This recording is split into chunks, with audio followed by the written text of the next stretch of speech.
గత ఏడాది IPL final వరకు దూసుకెళ్లి అందర్నీ ఆశ్చర్యపరిచారు పంజాబ్ కింగ్స్. మరి ఈ రాబోయే సీజన్ కోసం వాళ్ల ప్లానేంటి, ఎలాంటి వ్యూహంతో వస్తున్నారు? నిపుణుల విశ్లేషణ ఆధారంగా ఒకసారి వివరంగా చూసేద్దాం. సరే, ఈ ఎనాలిసిస్లో మనం ఏం చూడబోతున్నామంటే, ముందుగా వాళ్ల మాస్టర్ ప్లాన్ ఏంటో చూద్దాం.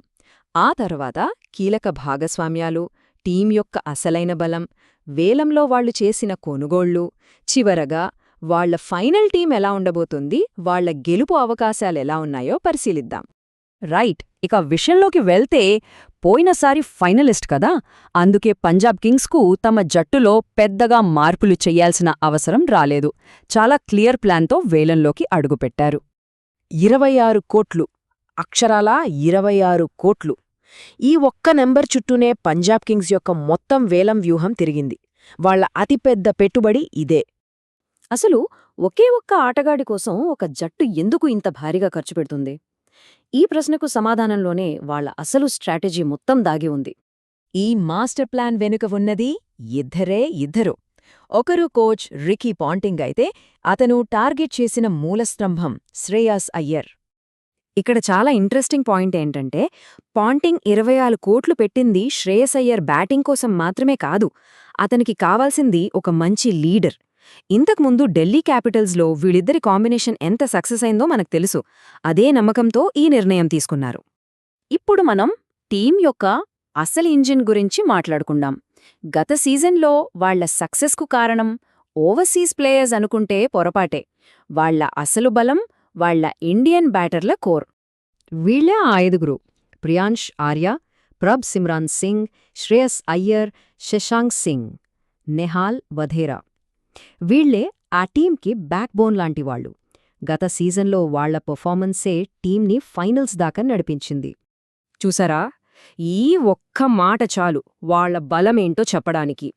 ఫారిన్ ప్లేయర్స్ సరిగ్గా ఆడకపోయినా ఈ దేశీయ ప్రతిభే పంజాబ్ టీం విజయానికి అస్సలైన కారణమని అనలిస్టులు గట్టిగా చెప్తున్నారు. సో, ఆల్రెడీ ఒక సెటిల్డ్ టీం ఉంది కాబట్టి పంజాబ్ వేలంలో పెద్దగా మార్పుల జోలికి వెళ్లలేదు. జస్ట్ కొన్ని స్మార్ట్ టార్గెటెడ్ కొనుగోళ్లు చేశారు అంతే. ఇది చాలా తెలివైన మూవ్. జాష్ ఇన్లీస్కి పెళ్లి, సో అతను పూర్తి సీజన్ అందుబాటులో ఉండడు. అందుకే అతని రిలీజ్ చేసి అతని స్థానంలో కూపర్ కానలేని తీసుకున్నారు. ఇతను మిడిల్ ఆర్డర్లో బ్యాటింగ్ చేస్తాడు, అలాగే లెఫ్ట్ ఆర్మ్ స్పిన్ కూడా వేస్తాడు. చాలా మంచి రీప్లేస్మెంట్. ఇక టీంని మరింత బ్యాలెన్స్ చేయడం కోసం 4.4 కోట్లు పెట్టి ఇంకో కీలక ఆటగాణ్ణి తీసుకున్నారు. అతనే ఆస్ట్రేలియన్ ఆల్రౌండర్ బెన్ ద్వార్ష్వేస్. ద్వార్ష్వేస్ ఒక ప్యాకేజ్ లాంటివాడు. లెఫ్ట్ ఆర్మ్ ఫాస్ట్ బౌలింగ్తో బౌలింగ్లో వెరైటీ తీసుకొస్తాడు, అలాగే చివర్లో వచ్చి భారీ షాట్లు కొట్టగలడు. తనకు బాగా తెలిసిన ఆస్ట్రేలియన్ టాలెంట్ మీద పాంటింగ్కి ఉన్న నమ్మకానికి ఇది మరో ఉదాహరణ. సరే, ఇప్పుడుదాకా వాళ్ల ప్లాన్స్, కొనుగోళ్లు చూశాం కదా, మరి ఫైనల్గా గ్రౌండ్లోకి దిగే టీం ఎలా ఉండబోతోంది ఒక అంచనా వేద్దాం. మార్కో యాన్సెన్, ఇతను చాలా కీలకమైన ఆల్రౌండర్. అతను గనక తన ఫామ్ను కొనసాగిస్తే పంజాబ్ టీంను ఆపడం చాలా కష్టం. నిజమైన విధ్వంసక శక్తి కాగలడు.